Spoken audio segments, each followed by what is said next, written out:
إن الحمد لله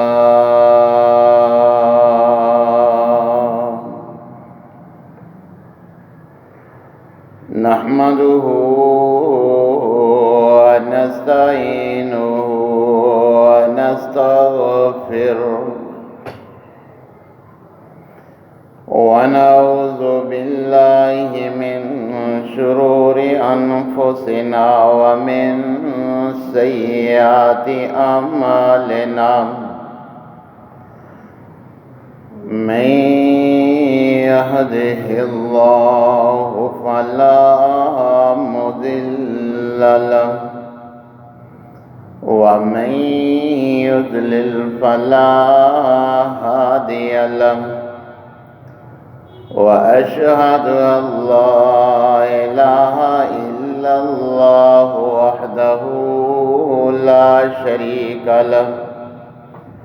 وأشهد أن محمدًا عبده ورسوله أما بعد فإن خير الحديث كتاب الله وخير الهدي هدي محمد صلى الله عليه وسلم وشر الأمور محدثاتها وكل محدثة بدعة وكل بدعة ضلالة وكل ضلالة في النار. يا أيها الذين آمنوا اتقوا الله حق تقاته ولا تموتن إلا وأنتم مسلمون. يا أيها الناس اتقوا ربكم الذي خلقكم من نفس واحدة وخلق منها زوجها وبث منهما رجالا كثيرا ونساء واتقوا الله الذي تساءلون به والأرحام إن الله كان عليكم رقيبا.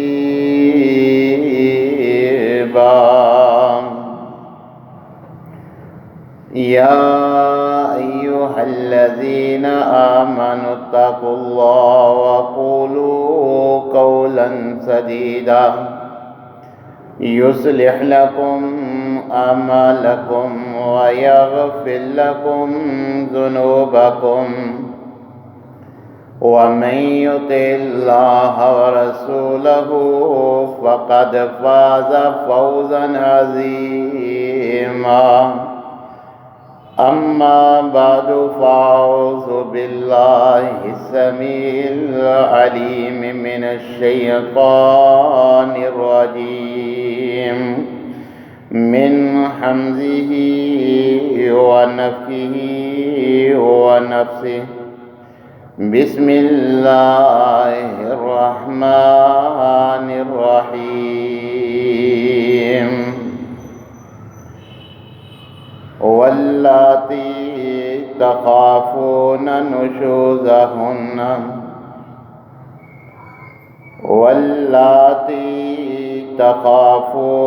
نشوزهن فإذوهن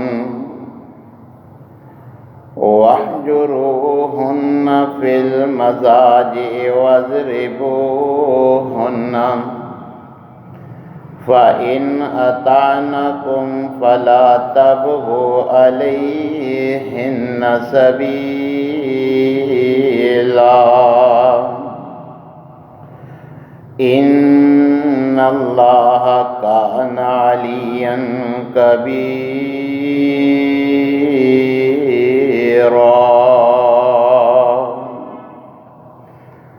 وإن خفتم شقاق بینہما فبعثوا حکما من اہلہ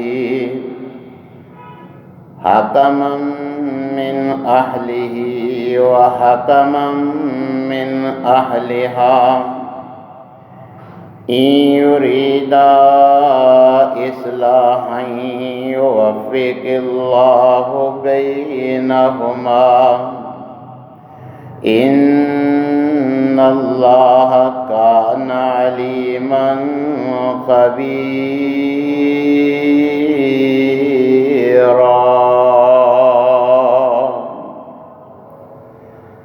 وقال اللہ فی مقام آخر وعاشروہن بالمعروف فَإِن كَرِهْتُمُوهُنَّ فَعَسَىٰ أَن تَكْرَهُوا شَيْئًا وَيَجْعَلَ اللَّهُ فِيهِ خَيْرًا كَثِيرًا۔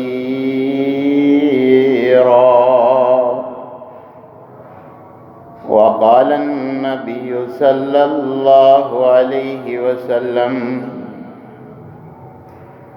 الدنيا كلها متاع خير متاع الدنيا المرأة الصالحة۔ تمام قسم کی تعریفات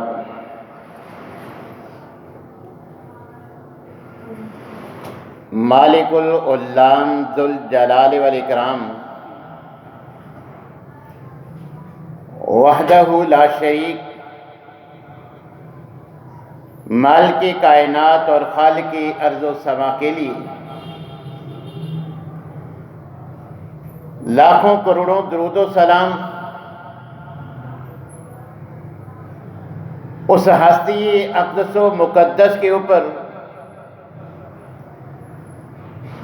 جن کا نام نامی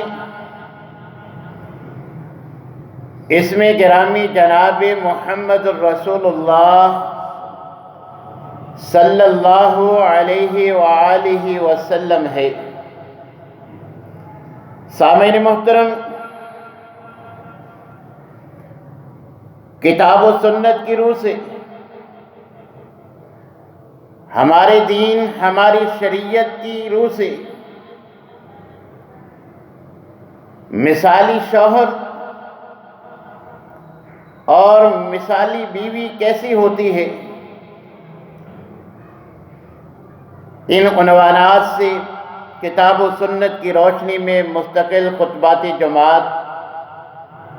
آپ کے گوش گزار کیے تھے۔ اب انہی سے پیوستہ کہ جب اس مقدس رشتہ میں کہ جس کو بنانے سے لے کر بلکہ بنانے کا سوچنے سے لے کر پایا تکمیل تک پہنچانے کا شریعت نے جو انداز بتلایا ہے اس کو فالو کیا جائے، کتاب و سنت کو مد نظر رکھتے ہوئے یہ مقدس رشتہ پایا تکمیل کو تو پہنچ چکا، مگر ہر انسان کی اپنی نیچر اور اپنی فطرت ہوتی ہے، عادات یکساں نہیں ہوتی، اور عالم الغیب اللہ کی ذات ہے، ہمارے فیصلے ظاہر پر ہوتے ہیں، اور شریعت نے تو ہمیں متنبہ کیا تھا کہ اگر رشتوں میں دوام چاہتے ہو،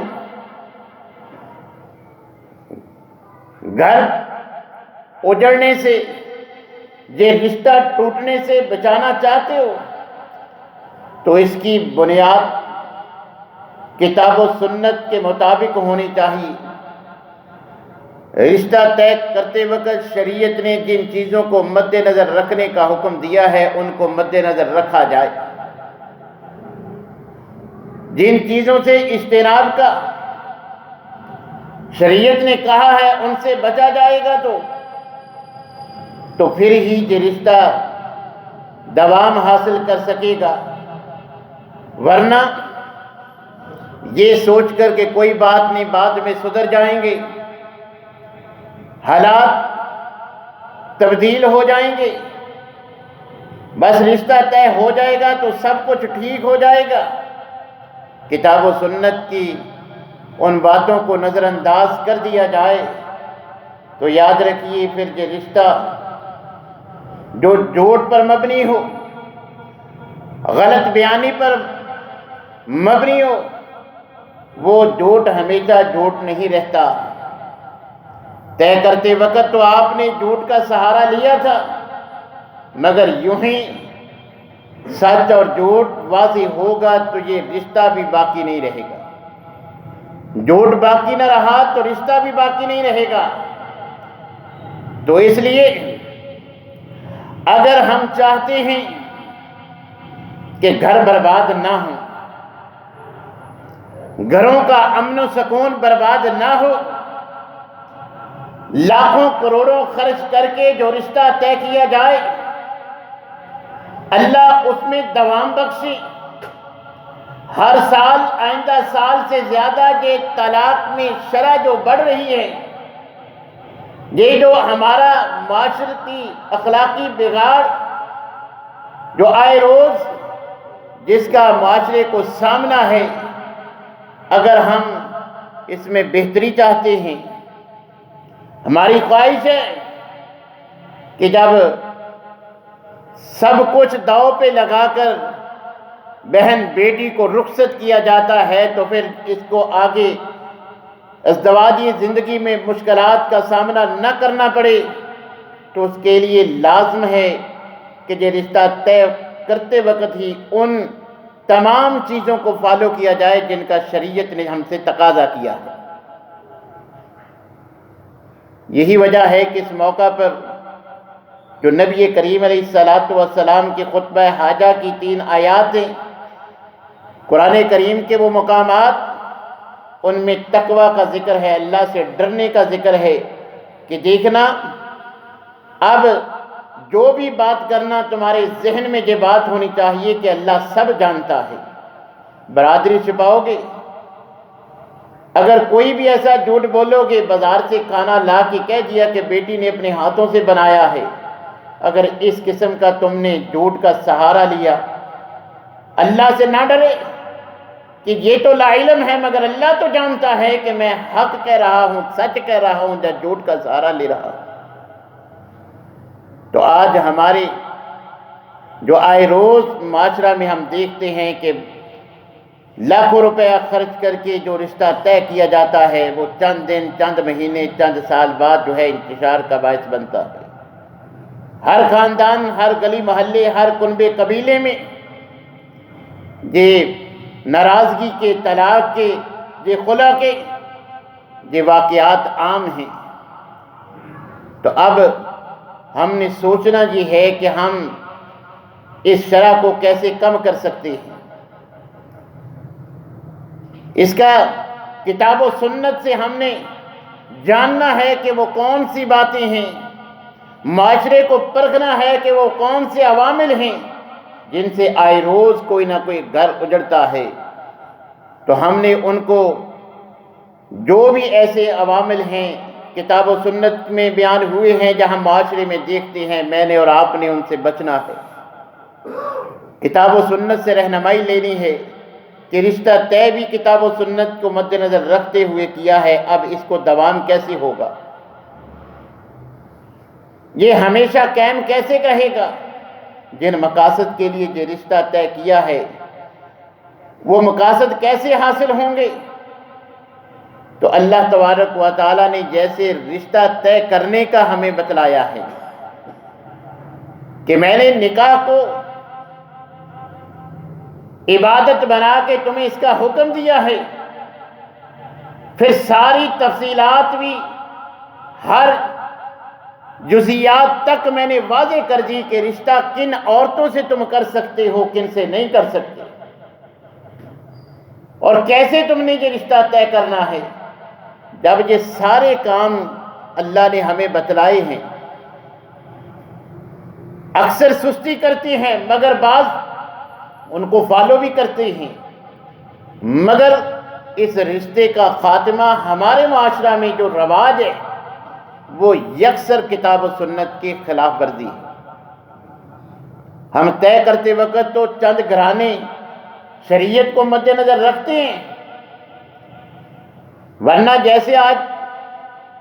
معاشرے میں ہم دیکھتے ہیں کہ ہمارے اس نکاح کے معاملات میں بھی اسلام سے زیادہ ہندوانہ رسومات کو ہم اہمیت دیتے ہیں،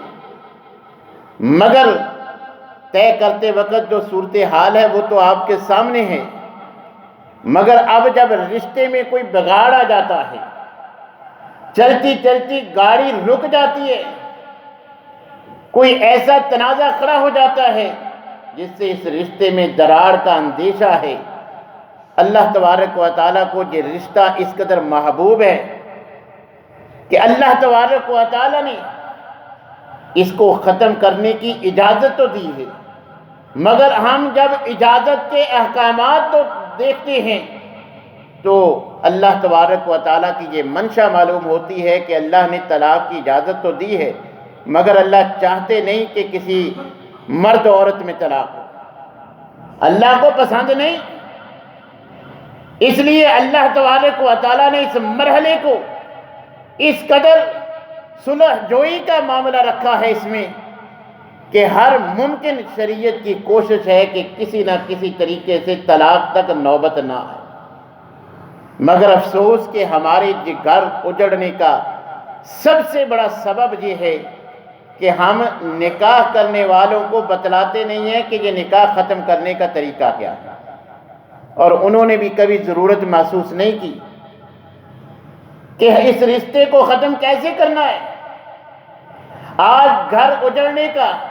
90% سے زائد سبب یہ ہوتا ہے کہ طلاق دینے کے ہمیں طریقہ کار ہی معلوم نہیں۔ اگر کتاب و سنت نے جو طریقہ بیان کیا اس کو فالو کیا جائے، 98% ہمارے معاشرے کی، ہمارے پاکستان و ہندوستان کی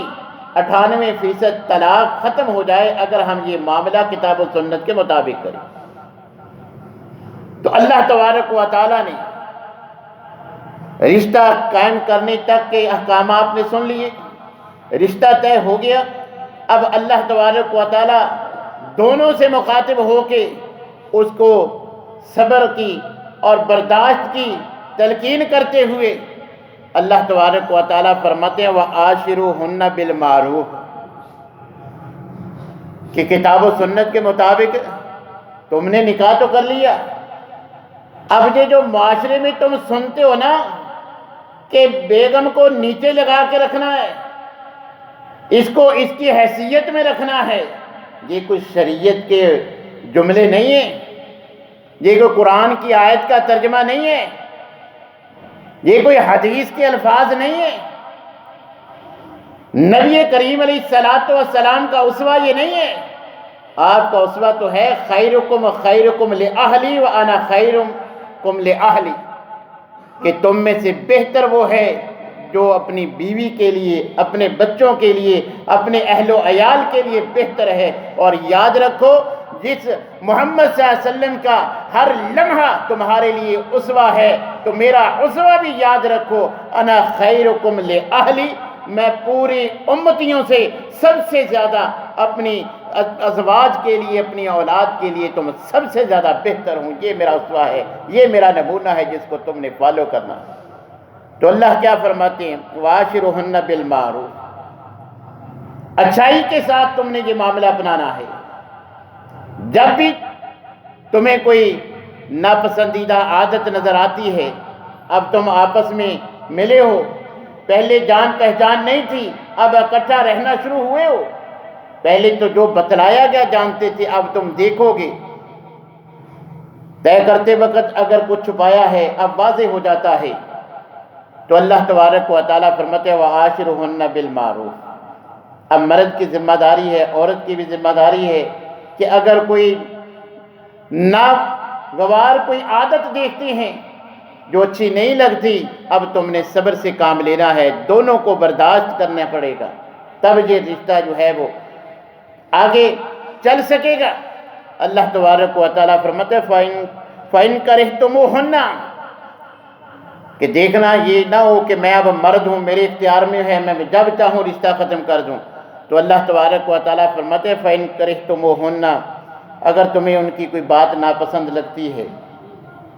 کوئی کام جو تم سمجھتے ہو کہ یہ اچھا کرے گی مگر اب وہ اس سے اچھا نہیں ہوتا، اگر تمہیں ان کی کوئی بات، کوئی عادت ناپسند ہے تو اب کیا یہ رشتہ ختم کر دو؟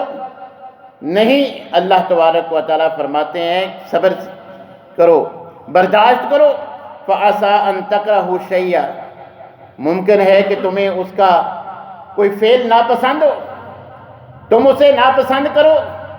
لیکن یاد رکھو وَيَجْعَلَ اللَّهُ فِيهِ خَيْرًا كَثِيرًا، ممکن ہے کہ اب تمہیں اس کی تہذیب پسند نہیں، اس کی صلاحی، اس کے کھانے کا تمہیں پسند نہیں آ رہا، مگر ممکن ہے اللہ اولاد جیسی نعمت تمہیں اس سے نوازے،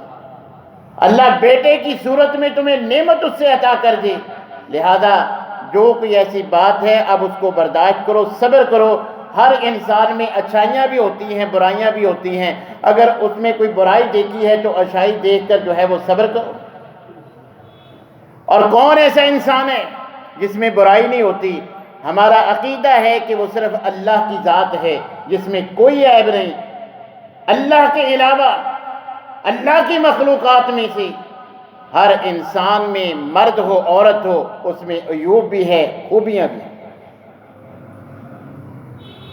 کوئی یہ دعویٰ نہیں کر سکتا کہ مجھ میں کوئی عیب نہیں. یہ دعویٰ کرنا ہی اللہ کی خدائی میں، اللہ کے اختیارات میں شمولیت کا مترادف ہے.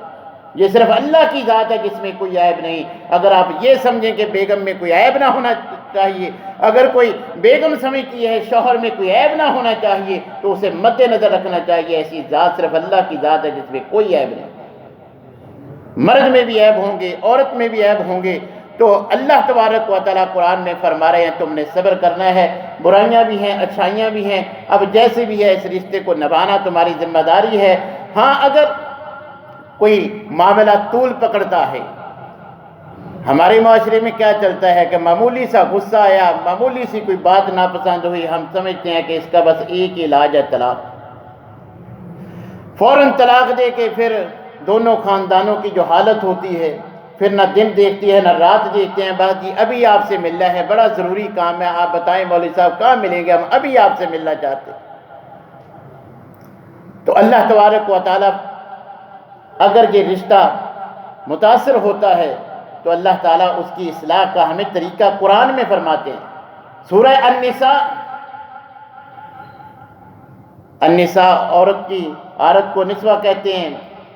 اس کا نساء کا ترجمہ ہی عورتیں ہیں، جمع کا لفظ ہے. تو اللہ نے سورہ النساء میں عورتوں کے مسائل بیان فرمائے ہیں. وہاں کیونکہ یہ بھی معاملہ عورتوں کے ساتھ ہے، اللہ نے اس کی بھی وضاحت کی ہے کہ اب تم نے نکاح تو کر لیا، چاہیے تو یہ تھا برداشت کرو، مگر اب برداشت جواب دے رہی ہے، پانی سر سے گزر رہا ہے. تو اللہ تبارک و تعالیٰ سورہ النساء کی 34 اور 35 نمبر آیت ہر شادی شدہ، ہر نکاح کرنے والے مرد و عورت کو سورہ النساء کی 34 اور 35 نمبر آیت ہر گھر میں تقریباً ترجمے والا قرآن موجود ہے.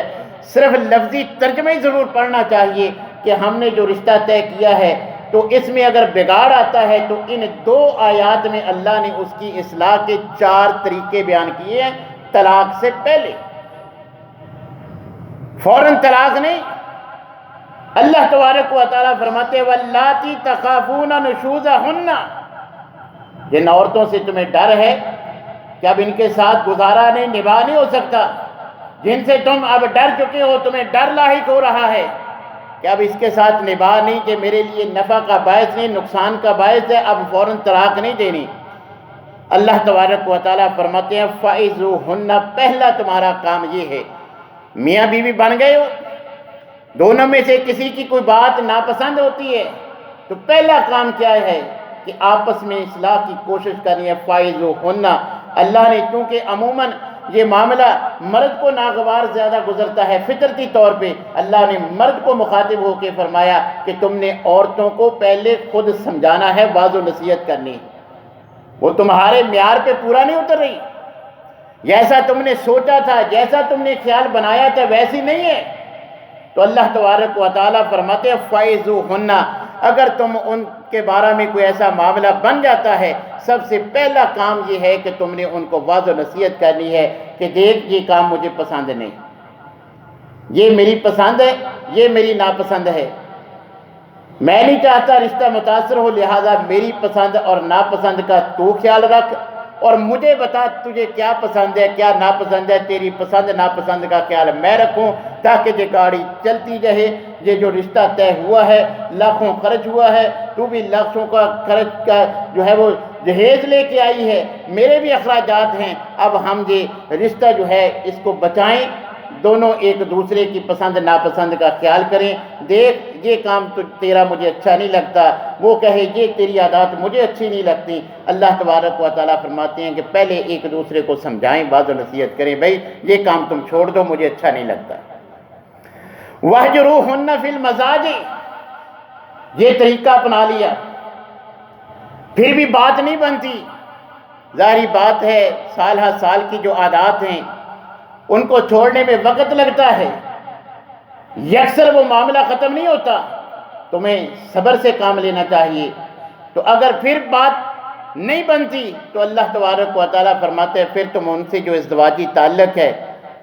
الفاظ کا ترجمہ بستر الگ کر لو، مراد یہی ہے کہ ازدواجی تعلق قائم نہ کرو، اپنی ناراضگی شو کرو کہ شاید اس سے وہ اپنی عادات بدل لے، تمہاری پسند ناپسند کو اپنا لے کہ اب تو رشتہ ختم ہو رہا ہے، وہ میرا حق ادا کرنا چھوڑ چکا ہے، مجھ سے ناراض ہے، شاید وہ سلو کرنے کے لیے یہ معاملات تمہاری پسند ناپسند کو مد نظر رکھنا شروع کر دے۔ اگر پھر بھی بات نہیں بنتی تو اللہ تبارک و تعالیٰ نے تیسرا آپشن دیا ہے وَاضْرِبُوهُنَّ، پھر تم ان کو مار پیٹ کر بھی سمجھانے کی، ان کو وہ بری عادات چھوڑنے کی کے لیے تم جو ہے ان کو مار پیٹ بھی سکتی ہو، اور اس کا بھی شریعت نے سارا طریقہ کار ہمیں بتلایا ہے۔ نبی کریم علیہ السلام نے واضح کر دیا کہ چہرے پہ نہیں مارنا، غلام کی طرح نہیں مارنا، ہڈی پسلی نہیں توڑنی، یہ سارے معاملات صرف آپ نے اس کو تنبیہ کرنے کے لیے یہ معاملہ کرنا ہے۔ اور نبی کریم علیہ السلام نے فرما دیا الدنیا کلھا متاع خیر متاع الدنیا المرأۃ الصالحہ، یہ کوئی معمولی نہیں، تمہاری نکرانی نہیں، پاؤں کی جوتی نہیں، تمہاری دنیا کی سب سے بہترین چیز تمہاری بیوی ہے۔ لہذا جیسے مہنگا موبائل انسان کو پسند ہوتا ہے،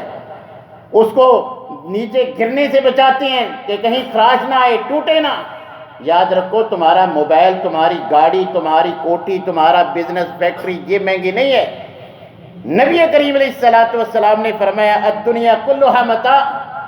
دنیا کی ساری چیزیں نفع کا باعث ہیں،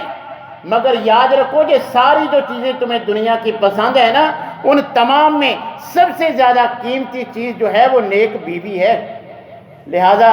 جیسے قیمتی چیز کو صحیح کرتے وقت تمہیں اس کو جو ہے وہ گاڑی قیمتی ہے، اس کو موڑتے وقت، اس کو پار کرتے وقت جن چیزوں کا خیال رکھتے ہو کہ کہیں نقصان نہ ہو جائے، اب تنبیہ کے لیے بیگم کو اپنے مارنے کی تمہیں اجازت شریعت نے دی ہے، تو اس میں بھی تم نے مد نظر رکھنا ہے کہ تمہاری دنیا کی سب سے قیمتی چیز ہے جس کو تم خراشیں ڈالنا شروع کر رہے ہو۔ اور اس کے بعد اللہ تبارک و تعالیٰ فرماتے ہیں فَإِنْ آتَانَكُمْ فَلَا تَبْغُوا عَلَيْهِنَّ السَّبِيلَ، اگر وہ سدھر جائیں پھر کوئی ہیلے بہانے تراش نہ کرو کہ اب اس کو چھوڑ کر کوئی اور جو ہے وہ دوسری اپناؤ۔ اگر آپ وہ سدھر گئی ہیں، تمہاری بات مانتی ہیں، جو تمہارا مطالبہ تھا انہوں نے تسلیم کر لیا ہے، اب چھوڑنے کے کوئی ایسے ہیلے بہانے تراش نہ کرو۔ یہ اللہ کا تمام مردوں کو جن کے نکاح میں کوئی عورت ہے ان کے حکم ہے کہ یہ 3 کام تم نے کرنے ہیں اس رشتے کو بچانے کے لیے۔ اگر پھر بھی اب بات 4 دیواری سے باہر جانے کے قابل ہو گئی ہے، یہ تم نے تینوں کام اپنا لیے، سمجھا بھی لیا نہیں سمجھی،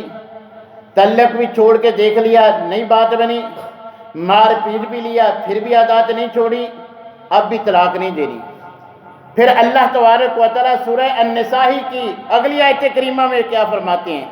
وَإِنْ خِفْتُمْ شِقَاقَ بَيْنِهِمَا فَبَعْثُوا حَكَمًا مِّنْ أَهْلِهِ وَحَكَمًا مِّنْ أَهْلِهَا۔ اللہ فرماتے ہیں